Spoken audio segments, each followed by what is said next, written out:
Up next on Booknotes, we discuss the Israeli intelligence community with CBS News correspondent Dan Raviv and Israeli journalist Yossi Melman. Their new book is called Every Spy a Prince, The Complete History of Israel's Intelligence Community. This book discusses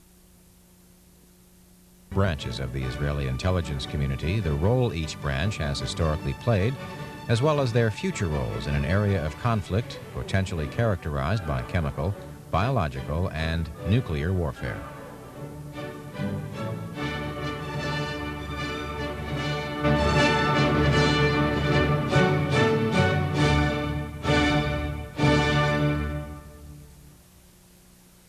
Yossi Melman, co-author of the new book, Every Spy a Prince, The Complete History of Israel's Intelligence Community. Who was Eli Cohen? Eli Cohen was an Israeli spy who penetrated the high echelons of the Syrian government in the early 60s, and he provided Israel with the best information available. What was so different about his intelligence activities? What made his story so famous? That he befriended the top echelons of the Syrian government, including the president of Syria. He became a friend of Syrian Air Force pilots, and he provided the information to Israel, and it helped Israel to win the war, the 6 Days War in '67. And later on, he was arrested and hanged by the Syrians. So he's dead? He's dead, yeah. How did he do it? Well, he was of Egyptian origins. He was born in Egypt as a Jew. Later on in the early 50s, emigrated to Israel, as many Jews do. Recruited by the Israeli intelligence, by the military intelligence, later on by Mossad. Trained by them. Received a new identity from his Israeli handlers as a Syrian trader. And he went, in order to establish his identity, new identity, he went to Argentina, which used to have a huge Syrian community. And he befriended the Syrian community in Argentina, got their trust, and from Argentina, from Buenos Aires, was sent to Damascus, to Syria, operating as a legitimate merchant, but actually was an Israeli spy. Dan Raviv, co-author of Every Spy a Prince. What's the story about the Israeli intelligence community's ability to steal a MiG-21 from Iraq? Well, what they had to do was convince a pilot to do it in the mid-60s. The Israelis are very good at cataloging everything they possibly can about the chief officers of the armies of the Arab countries surrounding them. It often includes Air Force pilots. So dossiers are collected by Amman, that's Israeli military intelligence, about everything they can, personal lives, where they live, looking for points of weakness. Well, they found a man called Munir Redfa in Iraq, an Iraqi Air Force pilot. They found out that he wasn't quite happy about everything. Among other things, he was disappointed at the time or unhappy that Iraq was bombing Kurdish rebels, Kurdish minority villages, just like these days. It happens as well. Well, anyway, the Israelis approached him through a woman. They sent a female agent to Baghdad. She befriended him, and it was, well, what in the intelligence business they call a honey trap. She lured him to go abroad to Paris. You know, come and in Paris you can have, you know, all my charms. And he did, and he already was suspicious that maybe she's an intelligence officer, but he was willing. And in Paris, she introduced him to Israelis, took him to Israel. The deal was done. $1 million, shelter. His wife and children, yes, he was married, also were smuggled out of Iraq. And the Redfas live in Israel now, new names, etc., got his $1 million, and more importantly, Israel and the United States, and everyone Israel wanted to share it with in the West, got a look at that MiG. So it's quite a feat, considered one of their best achievements. What got the two of you interested in doing a book? By the way, it said The Complete History of Israel's Intelligence Community. We met in London as working journalists, and that was in 1981. After a couple of years in 1984, we started writing articles for British and American newspapers here for the Washington Post. Most of our articles were dealing with the Middle East, with Israeli politics, but also with defense and security and intelligence related issues. Sometime along the way, we thought we have a story to tell. We are writing articles about the Middle East, about intelligence, strategic issues. Let's try to write a book about a story which, until then, I don't think has been told to the extent we wanted it to be told.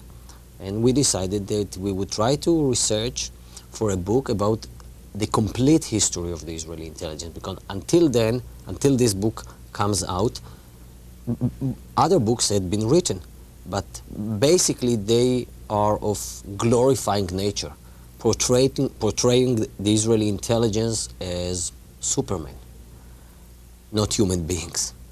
And we wanted also to convey the history of Israel and the problems facing the Middle East through the eyes of the intelligence community. So this book is not just about the history of Israel's intelligence, but also,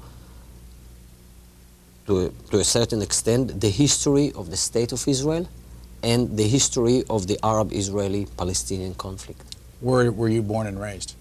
I was born in Poland, but raised in Israel. My parents immigrated to Israel when I was 6 years old. That was in 1957.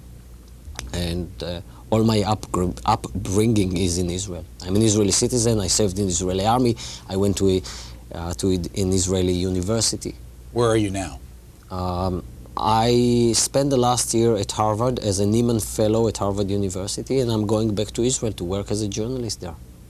And by the way, when you go back to Israel, you still have military duty to do every year? Yes, as a reservist, up to 30, 40 days a year. Dan Raviv, where are you from? I'm a New Yorker, born in New York, raised in New York. City? Yeah, New York City, and my parents moved out to Long Island, where they are, and Harvard educated, but then moved overseas. Got a job with CBS News as a reporter in Tel Aviv. After 2 years there, moved to London, where I've been for the last 10 years with CBS News. We hear you mostly on the radio? That's right. There's some television work as well, mainly radio work for CBS. When did you first get interested in the intelligence story? In writing about Israeli politics with Yossi, writing some pieces for the Washington Post and other newspapers. And it was a repeated fact that a lot of the information came from, well, from Israeli leaks, from Israeli experts. And we were fascinated as well with how do they do it? How do they collect so much? How does it work?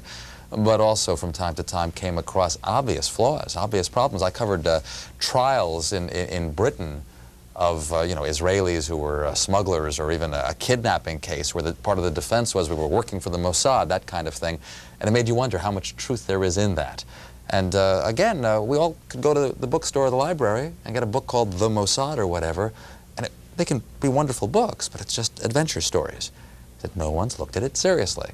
That's what we decided to do. So no apologies for calling it the complete history. We certainly did our best. Is 1973 and the surprise of the Egyptian-Syrian invasion the biggest mistake the intelligence community's ever made? Yes, in terms of its impact on Israel, that was the biggest mistake. And it was a costly one. More than 2,000 Israeli soldiers were killed in the 73 war. But in terms of the most embarrassing incident, I think that the failure in 1973, in July 1973, to assassinate the right person. Israel was after the leader of a Palestinian group, Black September, who was responsible for the massacring of Israeli athletes a year earlier at the Olympics. And Israel, as Israeli intelligence, as ordered by the Prime Minister then, Golda Meir, was after him and after his associates. 12 of them were assassinated by the Israeli intelligence, by a hit team selected by the Mossad. And mistakenly, in July 73, in a small town called Lillehammer in Norway, the Israeli hit team killed the wrong person, a poor Moroccan waiter. That was some of the Israeli agents were arrested by the Norwegian police. That was the colossal mistake, the most embarrassing mistake of the Israeli intelligence. Other mistakes? Oh, well, the 1980s is really the troubled period. Not trying to dwell on them, but finding an important pattern that occurred as political control became less effective. So the invasion of Lebanon in 1982, a decision made, of course, by Prime Minister Begin and his then Defense Minister Ariel Sharon to go into Lebanon, clear out the PLO, but based on faulty intelligence. The Mossad's belief that it had formed a wonderful partnership with the Christians of Lebanon, that they would fight alongside the Israelis, and it didn't happen that way, and Israel really paid the price for that. Israel's involvement in Iran-gate. Israelis told by their prime minister to take part in the effort to sell arms to Iran, do the Americans a favor, it'll do us a favor. Again, very muddled thinking in the background, and we found the Mossad wasn't involved in it, had tried to stop it but failed to, so bureaucratic wrangling led to that.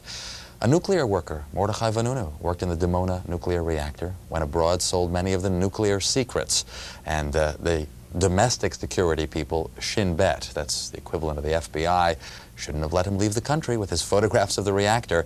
In the end, by the way, the Mossad had to save the day, sent a female agent, if this sounds familiar now, to London, lured him, another honey trap. Vanunu was lured abroad to Italy and kidnapped, chained by the Mossad and brought to Israel. So in the 80s, again, it was a matter of damage control. Oh, and one last one, the Shin Bet, again, that sort of FBI agency, caught torturing and killing 2 Palestinians who had hijacked a bus, and then covering up the fact. So in the end, the Shin Bet director had to resign. It was a bad period, the 80s, and I even left one out, Jonathan Pollard, here in Washington, the American civilian analyst at the Navy who was caught spying for the Israelis, and that's been terrible embarrassment, largely because he was an American Jew. And we say in the book that the Mossad should have learned ages ago not to hire Jews to do that. This picture on the screen, is that the picture of the Palestinian you were talking about? Yes, that's one of the 2 Palestinian bus hijackers caught by, those are 2 Shin Bet agents, leading him away, their faces masked at the demand of the Israeli censor. He's being led away. He's clearly alive. But later the official report said all the bus hijackers were caught dead because someone in the Israeli press had the guts to print that photo. The story came out that they had captured them and killed them. Now, maybe if it had been handled, you know, a la Watergate with an immediate apology by the authorities, they would have gotten away with it. But they kept denying and covering up. Here's a picture of Mordechai Vanunu. That's right. He's in jail right now in Israel? Yes, serving 18 years in jail. For selling those nuclear secrets. He went abroad. He said he was serving, you know, the cause of man, in effect, that the world should know that Israel has a nuclear weapon. But, well, I think maybe the judges actually listened to his reasoning because, if you will, he only got 18 years. I know I'm not going to pronounce this right. Lakam? Yes, that's Is that right? Yes.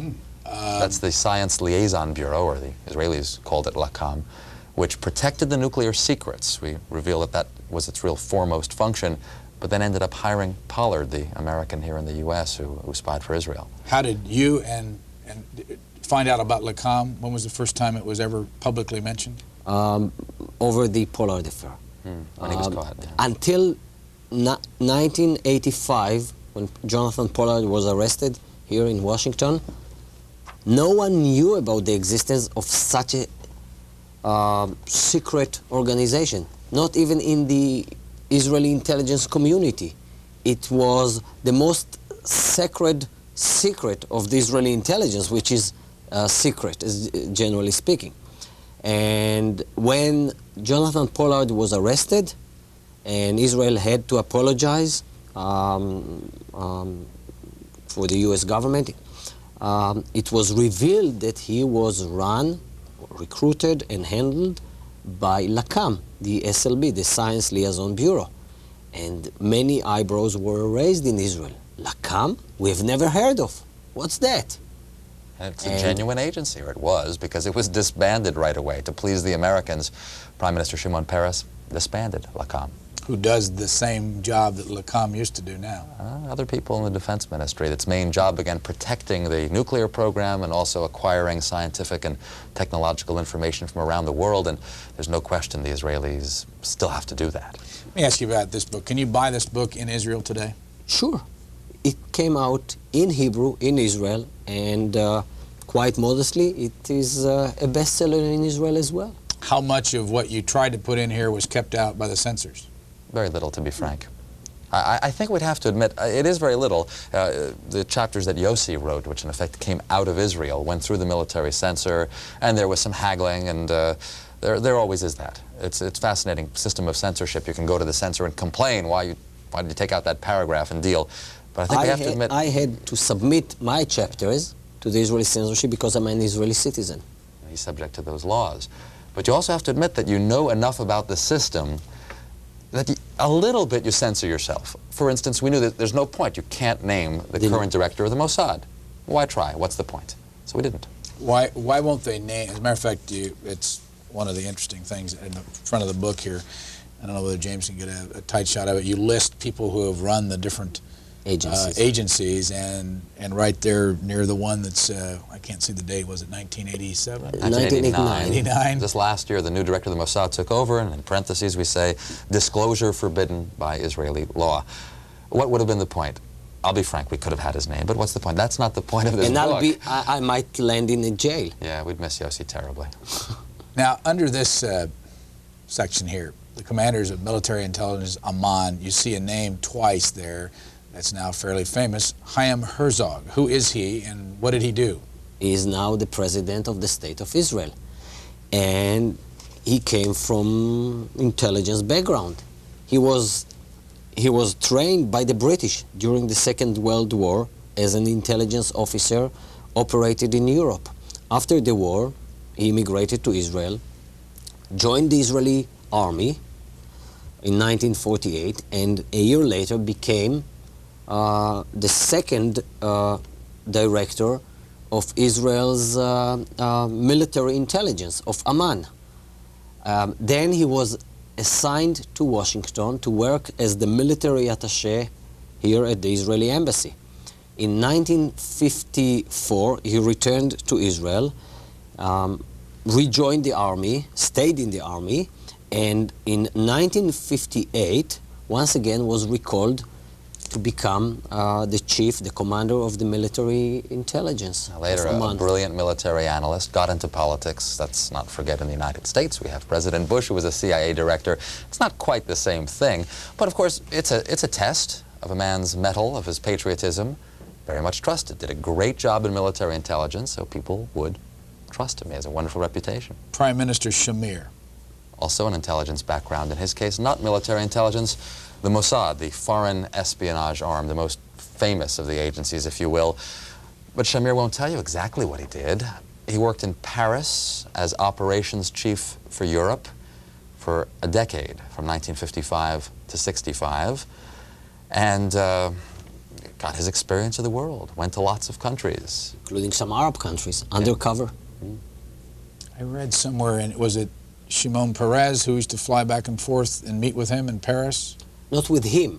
Peres at that time, when Shamir was in Paris working for the Mossad, Peres was in charge of, he was the Director General of the Defense Ministry. He was Director General of the Defense Ministry, and he was and Peres was conducting his own mini foreign policy, cementing the relations between Israel and France.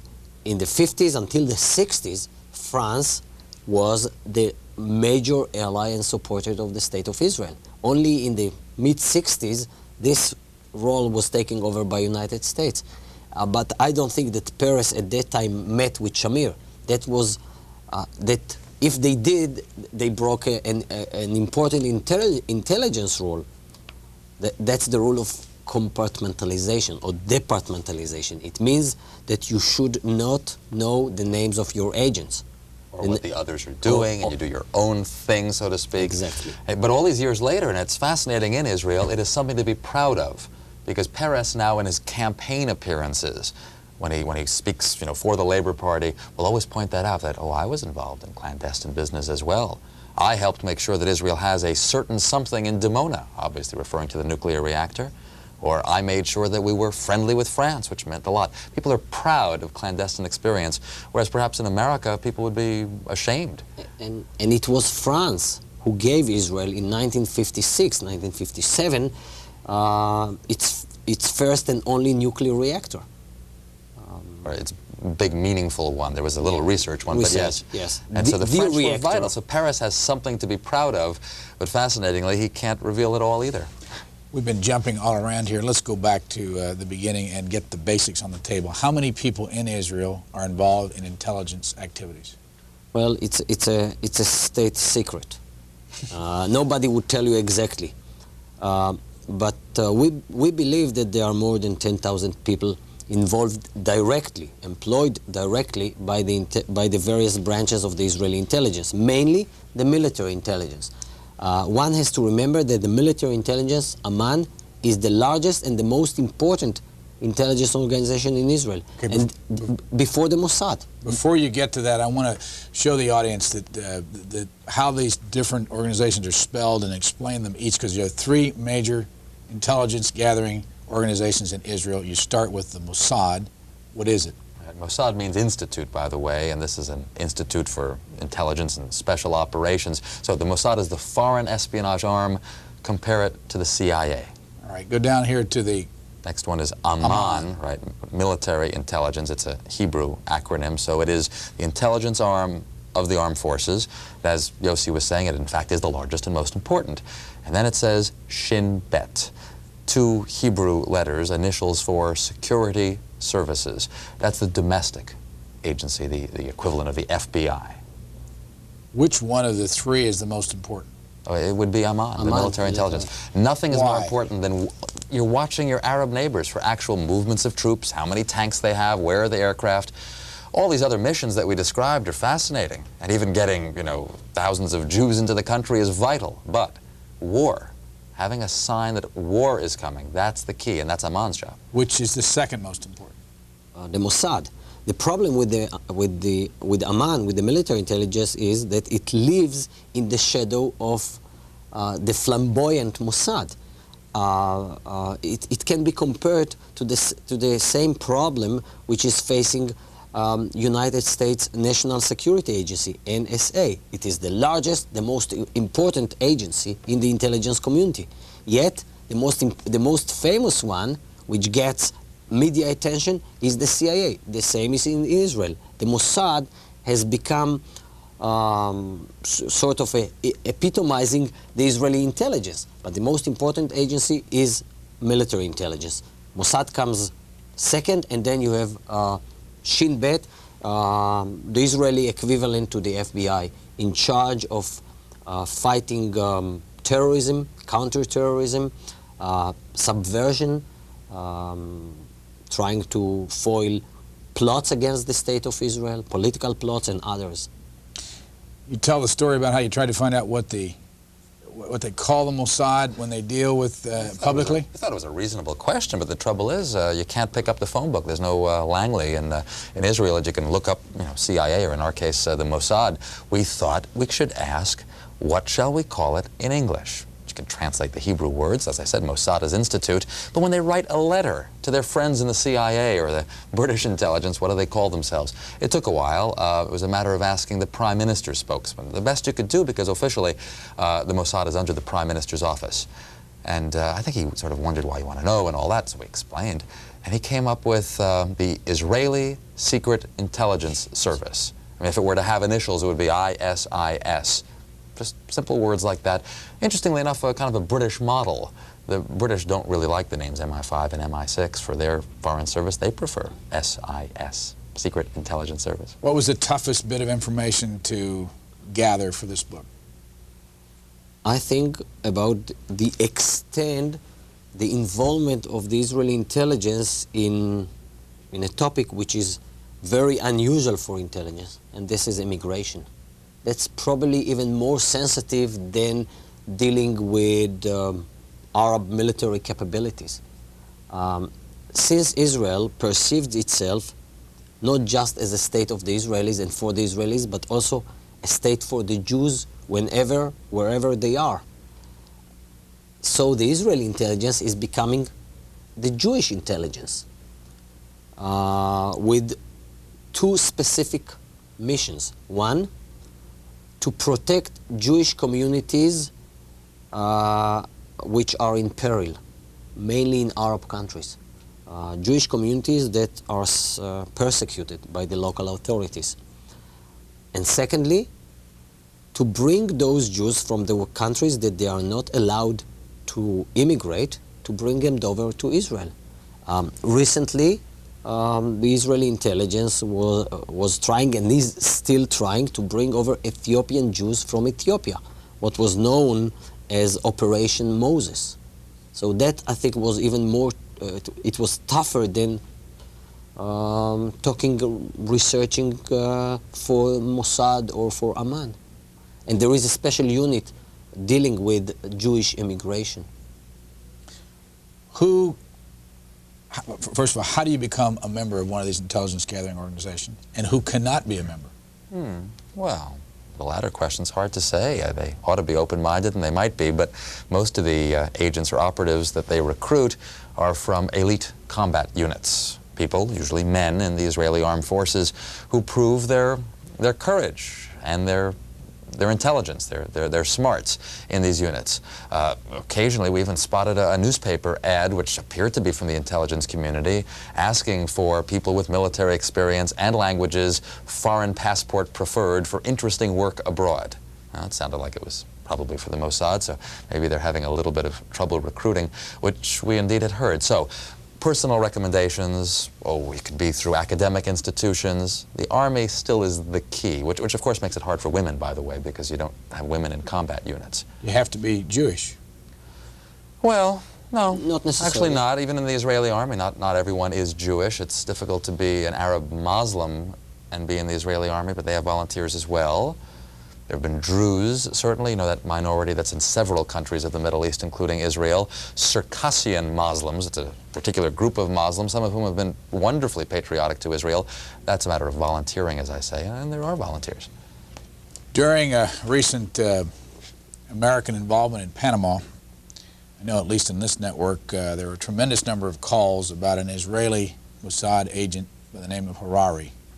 Mike Harari. Fellow with the dark glasses. Fellow with the dark glasses, right here. This is Mr. Noriega. Whatever happened to Mike Harari, and how did he get to be this man's intelligence assistant? Mike Harari was an intelligence officer for many, many years. He worked for the Shin Bet, for the domestic security service in the early 50s. Later on, he joined Mossad, the foreign arm of the Israeli intelligence. He became an operational officer for the Mossad. In 1972, he was selected by the head of the Mossad at that time, General Tzvi Zamir, to lead the hit team, which was after Palestinian terrorists involved in the Munich massacre of the Olympics. After the failure of 1973 in Norway, Mike Harari was not asked any questions. The failure was swept under the carpet, and the intelligence community tried to avoid the embarrassment by ignoring what happened without establishing inquiry committees to investigate what really happened, what went wrong. And even maybe as a prize, as an award, he was given a station assignment to be station chief in Central America, in Mexico. And for 6 or 5 years, he worked for Mossad, for the Israeli intelligence, in Mexico City, in charge of Israeli activities, Mossad intelligence activities in Central America. That's how he befriended Colonel Noriega.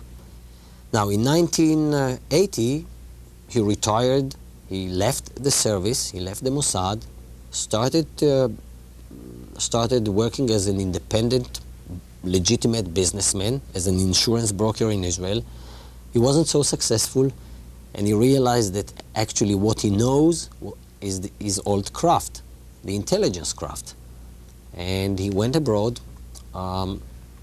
and started working for Colonel Noriega and became his right-hand man. On the day of the American invasion, he got out somehow.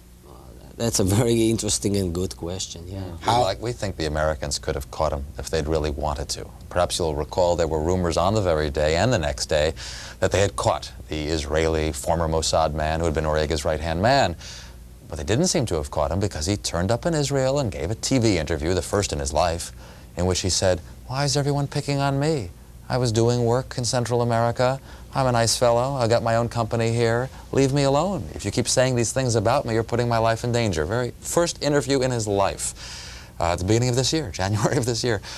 Anyway, in Panama, I can't say that we yet have the full explanation, but we've concluded that it's more likely that Harari, like many Israeli intelligence operatives, and in this case a former one, knew who's the winning side. He could see Noriega was on his way down, the Americans soon to come in. He probably more or less jumped sides, probably gave the Americans some information, probably was allowed to slip out just beautifully, easily, got back to Israel. Are there others who used to be Mossad, Shin Bet, Aman, who are now mercenaries around the world? Well, this is one of the major concerns of this book. We have a special chapter called Business at All Cost, a chapter which is dealing with the phenomena that many Israeli veterans of the intelligence community of the armed forces are looking for new jobs as consultants, as trainers, and some of them are landing up with the most brutal regimes in the world, training drug dealers in Colombia, assisting dictators in Africa, working with brutal regimes in Central America. And we believe that the Israeli government must tighten its control over its citizens. Most of them are not anymore in service. They don't work for the government. They don't represent the agencies. They are privateers. We call them formers, former intelligence officers, former military officers. They believe that they served Israeli interests. We think that they give Israel a bad name. The Israelis have to learn how to cut them off and or employ them or make it clear who they are and who they aren't. And it has just ruined Israel's name in many places. Is it hard to stay objective? You've been on this story, what, 10 years? 12 years in my case, yeah. I got to Tel Aviv in '78. I mean, I consider myself a professional fence sitter, and I don't find it terribly hard. First, in Israeli politics, between the Labor Party and the right-wing Likud, I listen to both. There's a lot of sense in what they both say and a lot of problems in what they both say. And then you get the Arab-Israeli dispute. So no, I think I'm a fence sitter, and that especially for this project it was important not to bring a political bias to it, because so many people have great stories to tell, and if you just fit them together carefully, almost, if I dare say it, like an intelligence operative would do. It's boring work usually, lots of little scraps of information. We felt like we were pasting them together and making sense out of it, and then when we could, run it by someone. Bring it and say, is this the way it happened? And if it made sense, great. It wasn't a matter of politics. We try to avoid political judgments. We are professional journalists, and this book is not about politics. It's about the Israeli intelligence, and we have been trying to be fair and to judge each incident on the merit of it without any political bias. Well, let me deal with something that we get from our audience all the time. You're an Israeli citizen. Yes, and people that live in Israel become very much involved in the fight to survive. How do you then, as a journalist, an Israeli citizen, separate yourself from the need to survive? I don't see any contradiction between me as an Israeli patriot, and I'm not ashamed to declare here that I am an Israeli patriot. I do believe that Israel has the right to exist and that there must be a place for the Jews, and yet I can be an objective journalist, and that's what I have been doing since I left my military service. I served 3 years in the Israeli army like any other Israeli, went to university, and since then for 14 years I've been working as a journalist, establishing myself as a professional journalist, and there is no contradiction, as I don't see any contradiction between a fight for survival and democracy. Israel is doing both, is fighting for its survival, sometimes rightly, sometimes with wrong policies, but yet trying to maintain democratic values. And maybe it's a unique case in the modern world. Intelligence service in Israel, you write about the last several years. Has the morale gone down and has the capability gone down? Well, any intelligence fraternity is a reflection of its society, and Israel has had its problems. Some might call it the problems of middle age, but when I've said that before, I've been criticized by saying middle age. I mean, it's going to die in 30 years? I don't really mean that, but as the country became about 40 years old, it faced a new set of challenges, a brain drain. This affects the intelligence community, some of the best and brightest people leaving the country. Oh, questions about the values of society. Once a charming, small, socialist country that you felt sorry for, surrounded by a sea of Arabs, and now the world doesn't feel sorry for you, and all Israelis have to contend with that, including Israel's spies. They don't have the natural sympathy they had before in various countries where they wanted to operate, in the past in Scandinavia. The case earlier that we said, the hit team that got arrested, the Norwegians did catch some, but went easy on them, let them go. I'm not sure they'd go so easy on Israelis these days.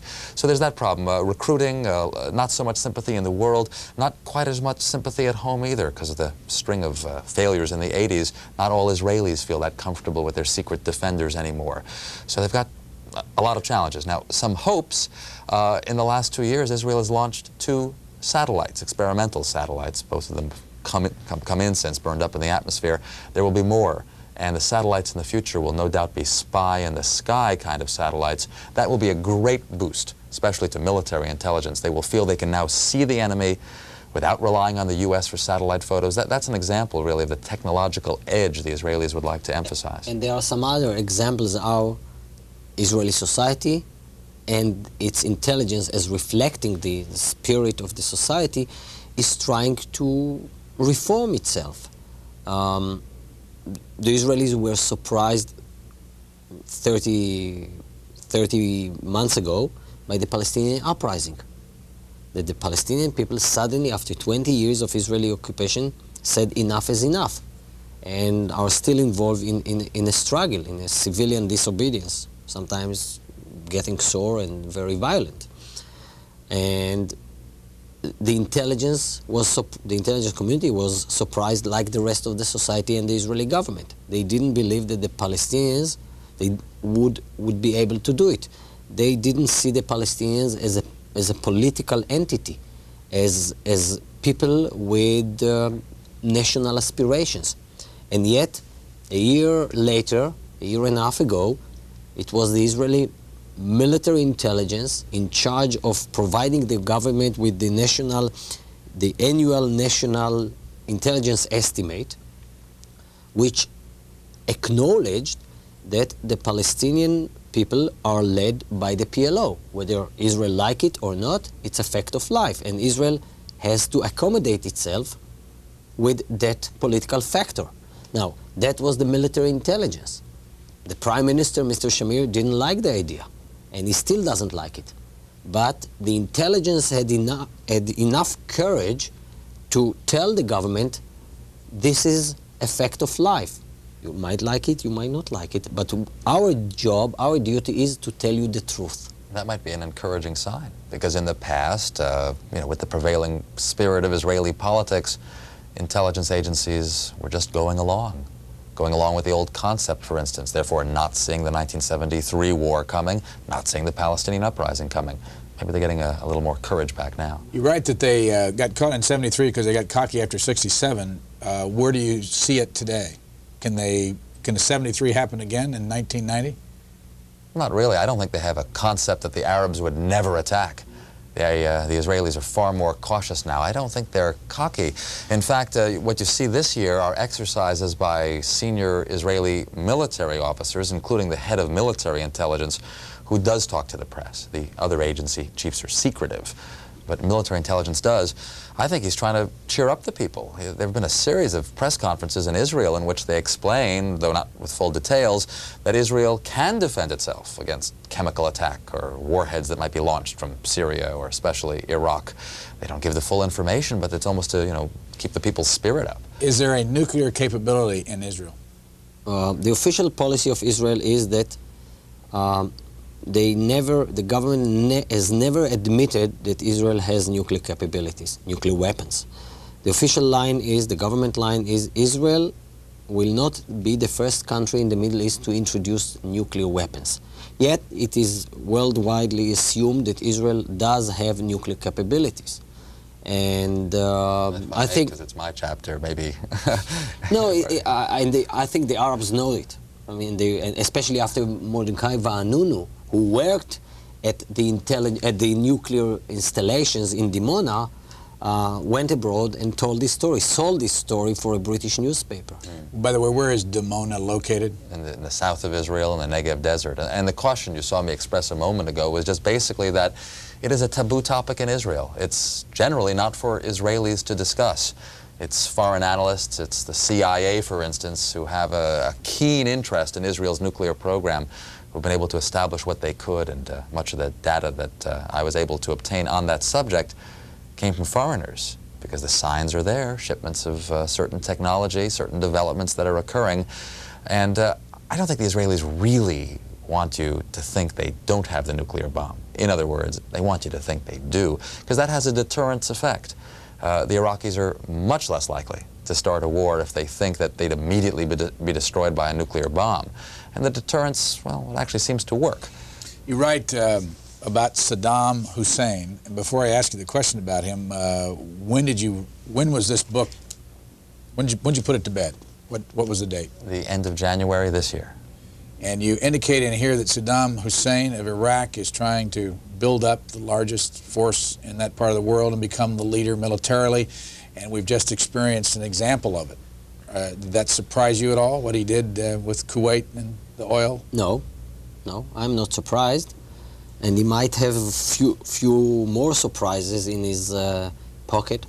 Can the Israelis handle 1 million people under arms in Iraq? Well, it's a tough question.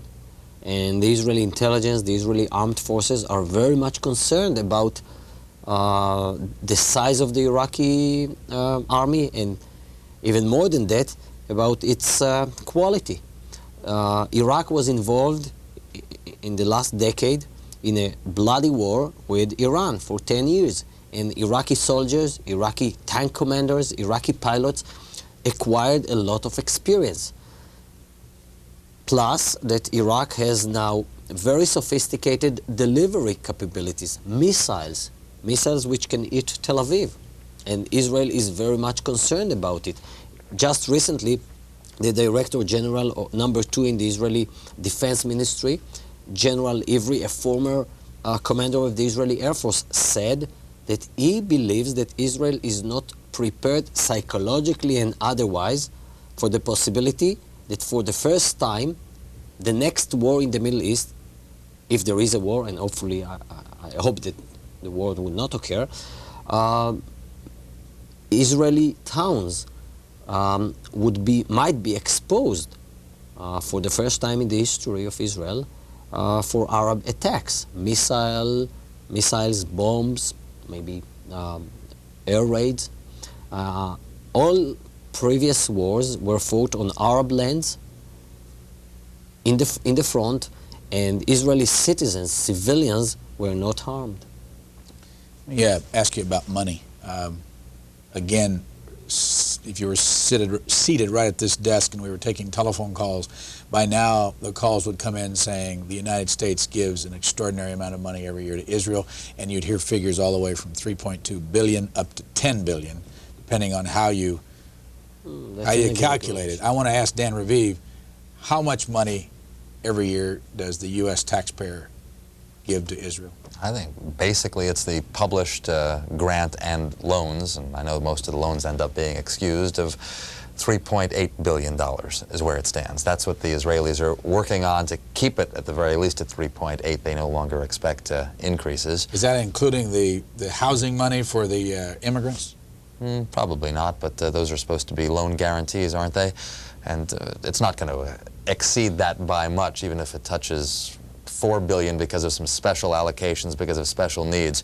There's not a lot of hidden money there somewhere coming in with in various ways? No, I really don't think that there is. You could talk about the expense, but I don't think it would be right to, of the 6th Fleet, the U.S. fleet in the Mediterranean visiting Haifa Harbor. But that's very much in the U.S. interest. They really do want to visit the harbor there. They really do want to pre-position weapons, medical supplies in Israel. Rather secretive. Don't know the full details of that, but that's not really for the sake of Israel. That's the U.S. that wants a little pre-positioning in Israel. I guess what I'm trying to say is, and I hear it all the time when I go to Israel, they don't want to tell me everything, but they're always trying to assure an American visitor such as myself that it's worth it. The U.S., you guys are getting the value. You are. Did anybody come to you, Yossi, either one of you, as a matter of fact, and say, don't write this book? No. No. Did anybody come to you and say, we understand you're writing this book and we'd appreciate you not writing about, say, the nuclear bomb situation? Well, as Dan mentioned earlier, being an Israeli, working in Israel, I know how the Israeli censorship and how the defense establishment is working. So there were certain elements which I believed that would endanger life, so I decided I wouldn't write about them, like naming Mossad agents working in Arab countries. I wouldn't do it. It's really endangering their life, and it's not necessarily to do it. Do you know that for a fact? Do you know who they are? There were some, well, I don't know all of them, and that's the way it should be, but at least I can think of one case when I self-censored myself when it comes to that kind of information. Are there any Arab intelligence agents that have ever been caught inside Israel? Oh, yes, but most of the attempts compared with the sophisticated Israeli efforts to set up elaborate cover stories and plant people in Syria, as we discussed, and also in Egypt, the Arab efforts are kind of elementary. On the other hand, of course, those that are truly successful you never hear about, but the people who were caught, not too impressive. Not that many. I think we only have about 5 cases or so. Someone who came from Egypt, took another identity, moved there as a, as a Jew who was moving there. The concern by the Israelis is really much more, it has been with Soviet bloc penetration. Well, now there's not a Soviet bloc, but has been with that concern. They've been on the lookout for communist country penetration, always in the belief, and it was a valid one, that the Soviet Union would pass along almost everything it learned to Syria, or sometimes to Egypt, in other words, to Israel's enemies. So they're on the lookout for Soviet agents, and they still are.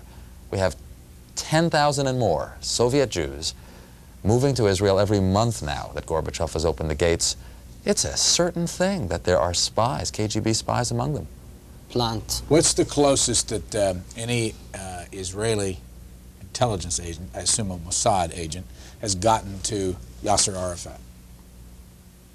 Well, Yasser Arafat was, for several years at least, in the early 60s and maybe even early 70s, top on the Israeli agenda. The Israeli intelligence wanted to get him. Assassinate him. And I think even, we talk about it in our book, even during the war in Lebanon, car bombs exploded near his headquarters. Aerial bombings seemed to take place only for the reason that he was reported to be in that apartment And they building. missed him. And he's a great survivor.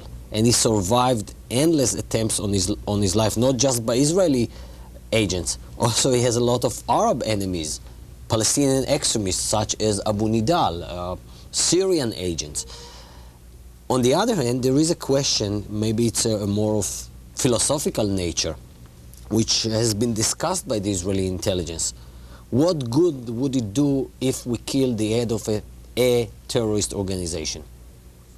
Sometimes maybe it's better to let him live, since we can deal with the devil we know rather than with the uncertainties of a replacement.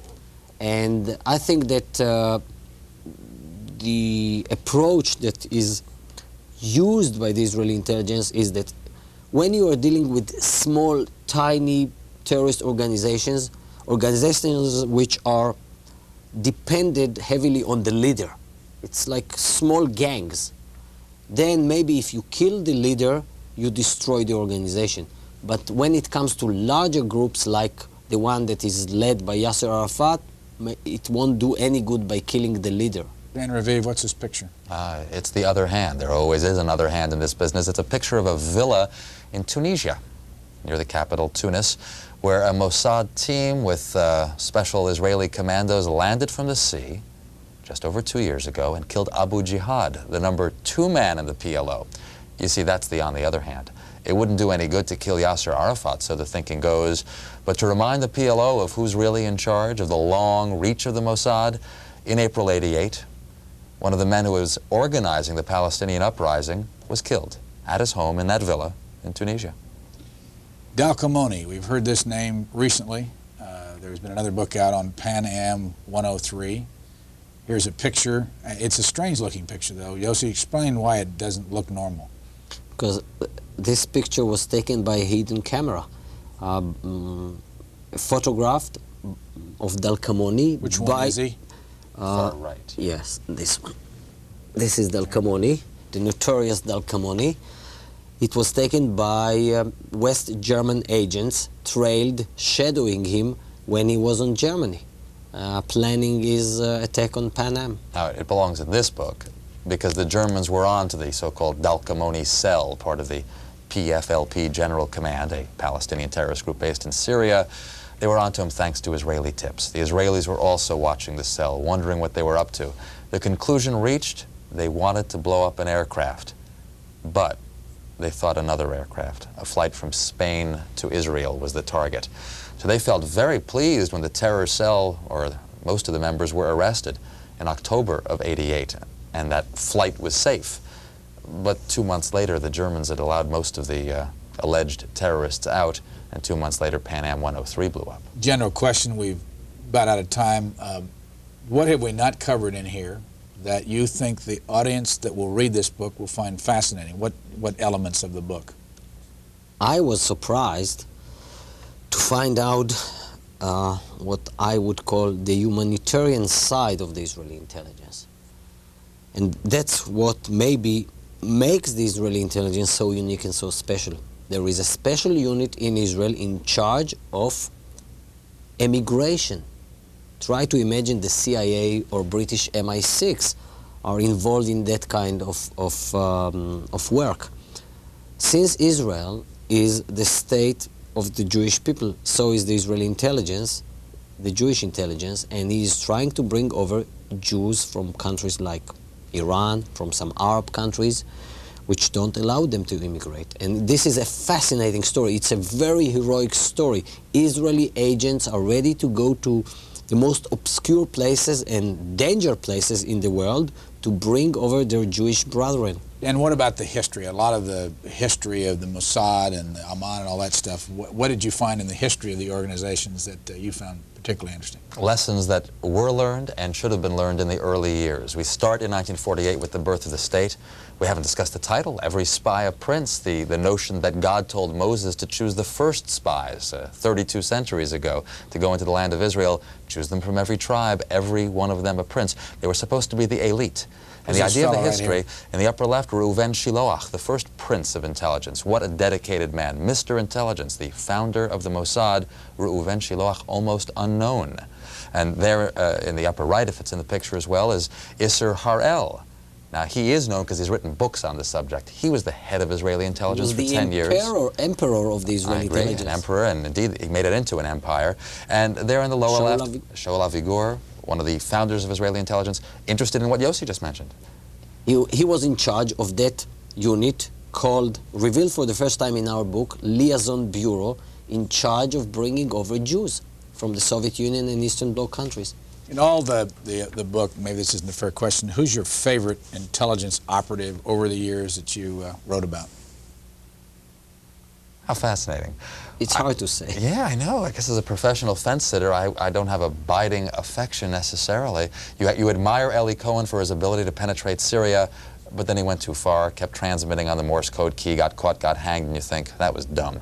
You admire Wolfgang Lotz for doing it in Egypt, and maybe admire him more because he got away with it. The Champagne Spy? That's what he called himself. They Why? remember him, well, they remember him at Mossad headquarters especially because of his expense accounts. Lots of champagne, but lots of Egyptian officials loved him.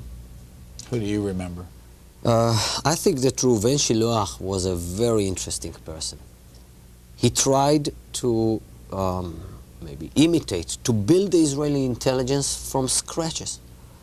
Build it, to model it on the British example, to bring British spy, espionage craft into the Israeli society. And he was laying down all the fundamental details which later on became so obvious, so identified with the Israeli intelligence. He had the imagination to even know that Israel should negotiate with Arabs. Last question. We are out of time. This book is dedicated to Dory, Jonathan, and Emma. Who are they? My wife, my 2 kids. And to Billy and Yotam. My wife and my kid. The name of the book is Every Spy a Prince, the complete history of Israel's intelligence community. Our 2 guests have been Dan Raviv and Yossi Melman. Thank you, gentlemen, both for joining us. And to our audience, have a good evening. Thank you.